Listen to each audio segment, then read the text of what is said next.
So ఇప్పుడైతే మనకి ఏపీకి బిల్ గేట్స్ అయితే రావడం జరిగింది. అది కూడా చంద్రబాబు స్నేహం ఉన్నందువల్ల అని చెప్పేసి అంటున్నారు. మరి ఆ స్నేహం పెట్టుబడులుగా మారుతుందంటారా? 100% మారుతుంది. ఎందుకంటే వాళ్ళు మామూలుగా మన రాష్ట్రానికి రారు. అంటే ఒకవేళ ఏంటంటే వీళ్ళు చేసే పనులు అక్కడ ఇప్పుడు మన కంపెనీలు కానీ ఇంకా ఉన్నాయి కదా, అమరావతి గురించి అన్ని చెప్తూ ఉన్నారు కదా. ఇంకా వీళ్ళందరికీ మనకి పేదవాళ్ళకి ఇట్లా చేస్తున్నాము, ఇల్లులు ఇస్తున్నాం అని చెప్పేసి అంటే వాళ్ళకి ఒక ఇది ఉంటదమ్మా.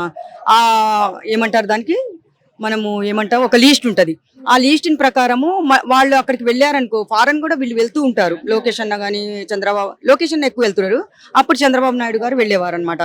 అలా వాళ్ళకి ఏదైనా నచ్చింది అనుకో, వాళ్ళు ఎందుకు ముందుకు వస్తారు? పెట్టుబడులు అనేది పెట్టడానికే వస్తారు.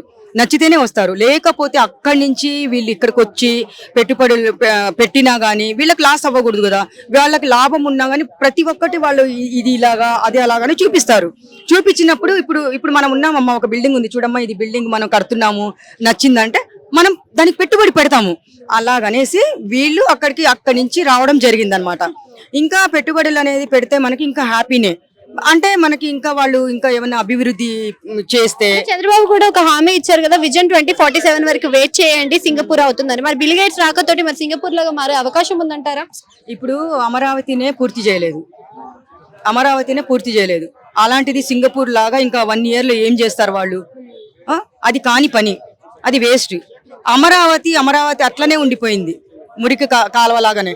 కానీ అది ఇంతవరకు చేసింది లేదు ఇంత వాళ్ళ హయాంలో.